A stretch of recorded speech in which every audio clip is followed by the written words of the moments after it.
আচ্ছা, তুমি কি তোমার ১ম ক্লায়েন্টটা পেয়েছো? যদি পেয়ে থাকো, তোমাকে কংগ্রাচুলেশন।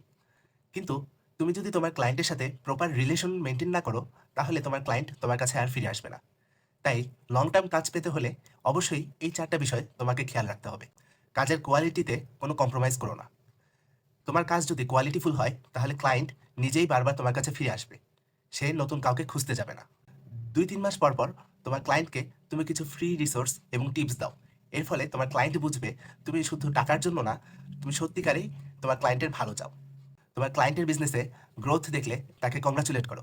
এই বিষয়টা বাকিদের থেকে তোমাকে আলাদা করবে। নিয়মিত তোমার ক্লায়েন্টের সাথে যোগাযোগের চেষ্টা করো। তার বিজনেস কেমন চলছে, সে কোনো প্রবলেম ফেস করছে কিনা এই বিষয়ে জানতে চেষ্টা করো। এই সহজ অভ্যাসটা তোমার ক্লায়েন্টকে একজন লয়াল ক্লায়েন্টে পরিণত করবে। মনে রেখো, একজন নতুন ক্লায়েন্ট খোঁজার থেকে একজন পুরাতন ক্লায়েন্টকে বারবার সার্ভিস দেওয়া অনেক বেশি সহজ এবং লাভজনক।